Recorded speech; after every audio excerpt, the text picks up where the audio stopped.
দাড়ি ছোট করে রাখে, এ ব্যাপারে তাকে নিষেধ করলে সে হেসে হেসে বলে এতে কোনো সমস্যা নাই, এ ব্যাপারে শরীয়তের হুকুম কি? এই ব্যক্তি এখানে উপস্থিত আছে, দয়া করে কিছু বলে শাসন করে দেন। আসামি হাজির। ভাইরা আমার, দাড়ি লম্বা করা এটা নবী সাল্লাল্লাহু আলাইহি ওয়াসাল্লামের নির্দেশ। তিনি বলেছেন আফুল্লুহা আরফুল্লুহা, তোমরা দাড়িকে ছেড়ে দাও। দাড়িকে ছেড়ে দিতে বলেছেন, লম্বা করতে বলেছেন। সাহাবীদের মধ্যে এক মুষ্টির পরে, বুখারীর হাদিসে এক মুষ্টির পরে অতিরিক্ত অংশ কাটার বিষয়টা সাব্যস্ত আছে। এর আগে এক মুষ্টির আগে সাহাবীদের কারো কাছ থেকে, নবী সাল্লাল্লাহু আলাইহি ওয়াসাল্লাম থেকে কোনো হাদিসে দাড়ি কাটা ছাটার কোনো প্রমাণ নাই। এজন্য সারা বিশ্বের প্রায় সব উলামায়ে ইকরাম একমত যে দাড়ি লম্বা করা ওয়াজিব। কিছু ইখতিলাফ আছে, আরবের কিছু আলেমদের ভিন্ন মত আছে। বেশিরভাগ আলেমদের মতে হলো দাড়ি লম্বা করা কি ওয়াজিব। ইজিপশিয়ান কিছু আলেমদের ভিন্ন মত আছে, আরো কিছু আলেমদের ভিন্ন মত আছে। বাকি মেজরিটি আলেমদের মত হলো ওয়াজিব। আমরা বলি দাড়ি রাখা সুন্নত, সেটা সুন্নত এই অর্থে নবীজিও দাড়ি রেখেছেন, সেই হিসাবে সুন্নত। কিন্তু তিনি নির্দেশ করলে সেটা কি হয়ে যায়? সেটা আমভাবে ওয়াজিব হয়ে যায়, সেই হিসাবে দাড়ি রাখা ওয়াজিব। অতএব ভাই, যদি কেউ মনে করে দাড়ি না রাখলে সমস্যা নাই, তার কাছে সমস্যার ডেফিনিশনটা কি, সংজ্ঞাটা কি? কেউ তো বলতে পারে নামাজ না পড়লেও সমস্যা নাই, কিন্তু একজন মুসলমান মনে করবে আল্লাহর নবীর ওয়াজিব তরক করলে সমস্যা আছে না নাই? আছে। কিয়ামতের ময়দানে তার জন্য জবাবদিহি করতে হবে কি হবে না? হবে। তবে আমাদের ভাই কেউ হয়তো খোঁচা খোঁচা দাঁড়িয়ে রাখা শুরু করেছেন, আমরা তাকে অ্যাপ্রিসিয়েট করব, আমরা তাকে দূরে সরাবো না। আলহামদুলিল্লাহ ভাই, শুরুটা করে দিয়েছেন, ইনশাআল্লাহ আল্লাহ এটাতে বরকত দিবেন। আমরা তাকে এটাকে লম্বা করার জন্য নসিহা করব। তবে সেই সাথে এটাও আমাদের মাথায় রাখতে হবে, দাড়ির চাইতে অনেক ইম্পর্টেন্ট নির্দেশ আছে আল্লাহর, যেগুলো আমরা অহরহ লঙ্ঘন করি। আছে না নাই? এটা শুনে আবার বেদাড়ি একটু খুশি হয়ে গেছে, যাক আমাদের পক্ষে একটু আসলো। ভাইরা আমার, দাড়ি রাখা ওয়াজিব, সেটা নিয়ে কোনো আলাপ নাই, সেটা নিয়ে কোনো ছাড় নাই। কিন্তু পাশাপাশি আমাদের এটাও মাথায় রাখতে হবে যে আল্লাহর অন্যান্য ফরজ বিধানগুলো মানতে হবে। অনেকে লম্বা দাড়ি আছে, মুখ খারাপ করে, আছে না নাই? বাংলা একটা প্রবাদ আছে, হাজী সাহেবের মুখ খারাপ। কি বলে? হাজী সাহেবের মুখ খারাপ। এই লম্বা দাড়ি নিয়ে মুখ খারাপ করে কি করে না? এই লম্বা দাড়ি নিয়ে দোকানদার দেশি মশারি আর ইন্ডিয়ান মশারি মিশায় দেশি মশারি তেলগুলো বিক্রি করে কি করে না? তাহলে দাড়ি আছে, তিনি ওয়াজিব আমল করেছেন, সবও পাবেন, কিন্তু যেই কাজটা করছেন ওইটা দাড়ি রেখে যে সব পাচ্ছেন তার চেয়ে অনেক বেশি ক্ষতি তিনি করছেন ওই কাজটা করে। ঠিক না ভাই? ঠিক। এই জন্য আমাদের পরিপূর্ণভাবে দ্বীনে প্রবেশ করতে হবে, আল্লাহ আমাদেরকে তৌফিক দান করুন। কিন্তু সেই সাথে দাড়িও লম্বা করার চেষ্টা করতে হবে। কিন্তু কোনো ভাই করছেন না, আমরা বেশিরভাগ মানুষ অন্যকে নিয়ে পড়ে থাকি। একটা বড় মুসিবত হলো বাংলাদেশের মানুষের, আমরা অন্যের চরকায় তেল একটু। আমাকে আল্লাহ দাড়ি রাখার তৌফিক দিয়েছে, আলহামদুলিল্লাহ। আমি এখন চিন্তা করবো আমার আখলাকটা ঠিক হয়েছে কিনা, আমি বউরে বাসায় গালি দিই কিনা, আমি কর্মচারীদের সাথে চালের মতো ব্যবহার করি কিনা, আমি মানুষের হক মারি কিনা, আমি দেখবো আমার বাকি আর কোথায় ল্যাকিংস আছে সেটা আমি দূর করব। আমি দাঁড়িয়ে আছে, এই জন্য যার দাড়ি নাই তারে খোঁচা মারি করি আমি, এটা তো কোনো মুসলমানের কাজ হতে। আমি চাইবো আমার ভাইয়ের দাড়ি লম্বা হোক, কিন্তু সেই সাথে আমি চাইবো আমার আরো যে দুর্বলতা আছে সেগুলো যেন দূর হয়। আল্লাহ আমাদেরকে আমলের তৌফিক দান করুন। মেসেঞ্জার গ্রুপ চ্যাটিংয়ে SMS এর মাধ্যমে ইজাব কবুল হয়েছে। দুজন সাক্ষীও ছিল মেসেঞ্জারে, কোনো মোহর উল্লেখ করা হয়নি। এখন বিবাহ হয়েছে কিনা? মেয়ের বয়স 13 বছর। আজকাল আমাদের অনেক যুবকরা আল্লাহর শরীয়তের সাথে তামাশা করে। তামাশা, এগুলো আল্লাহর শরীয়তের সাথে কি তামাশা?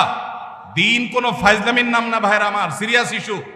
অনেকে আল্লাহকে সাক্ষী রেখে বিয়ে করে, এটা হলো অতি ভালো সাজা। অতি ভালো সাজা তো চোরের আলামত। এত মানুষ থাকতে, আল্লাহর বান্দা থাকতে আপনি আল্লাহরে কেন সাক্ষী বানাচ্ছেন? এই বিয়েগুলো বিশুদ্ধ নয়, এগুলো বিশুদ্ধ নয়, এগুলো জেনা হবে। বিবাহের জন্য দুজন সাক্ষীর উপস্থিতি, ইজাব কবুল থাকতে হবে। এই মেয়ে, বাচ্চা মেয়ে, তার বাবা কোথায়, মা কোথায়, অভিভাবক কোথায়, কোথাকার মেয়ে, জেনা করতে গিয়ে অনেক যুবককে শয়তান নেক্সট সুরতে ধোঁকা দেয়। তারা মনে করে আমরা হালাল করছি, অথচ তারা জেনায় লিপ্ত আছে। আল্লাহ আমাদের যুবক ভাইদেরকে হেদায়েত দান করুন। এগুলো জায়েজ নাই ভাই। কোনো ব্যক্তি যদি তার সম্পত্তি 5 জন সন্তানদের মধ্য থেকে একজনকে বাদ দিয়ে 4 জনকে লিখে দিয়ে দেয়, সে ব্যক্তি মারা গেলে তার জানাজা নামাজ পড়া যাবে কিনা? ভাইরা আমার, আমাদের দেশে অনেকে এই কাজটা করেন, তেজ্যপুত্র করেন। প্রচলিত আইনে তেজ্যপুত্র কোথাও থাকতে পারে, কিন্তু ইসলামে তেজ্যপুত্র বলতে কোনো কিছু নবী করিম সাল্লাল্লাহু আলাইহি সাল্লাম পরিষ্কারভাবে নিষেধ করেছেন, কোন মুসলমান অন্য মুসলমানকে ত্যাগ করে চিরকালের জন্য তার সাথে সম্পর্ক ছিন্ন করে ফেলবে, এটা জায়েজ। লা ইয়াহিল্লু লিমুসলিমিন আন ইয়াহজুরা আখাহু ফাওকা সালাসি লায়াল, 3 দিনের বেশি কোনো মুসলমানের সাথে অভিমান করে সম্পর্ক ছিন্ন করা জায়েজ আছে? নাই। এখন সন্তান খারাপ, যত খারাপ হোক, আপনি সন্তানকে তথাকথিত তেজ্য পুত্র করলেন, করে কোনো সম্পদ দিলেন না, বঞ্চিত করলেন, আল্লাহর কাঠগড়ার আসামি হবেন।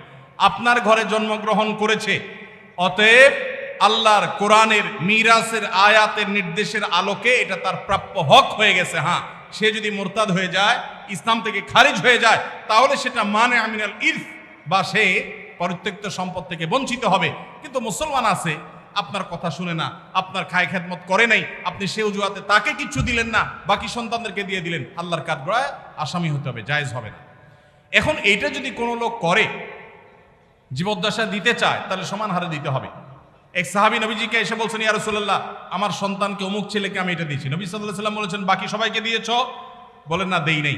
তখন নবী সাল্লাল্লাহু আলাইহি ওয়াসাল্লাম বলেছেন, ইত্তাকুল্লাহ ওয়া আদিলু বাইনা আওলাদিকুম, আল্লাহকে ভয় করো আর সন্তানদের মধ্যে সমতা বজায় রাখো। এই জন্য ভাইরা, এই জুলুম করা যাবে না। ইসলাম আমাদেরকে সাম্য এবং ইনসাফ শিখিয়েছে, সেটা আমাদের সব ক্ষেত্রে করতে হবে। এমনকি শত্রু হলে তার সাথেও আমাকে ইনসাফ করতে হবে।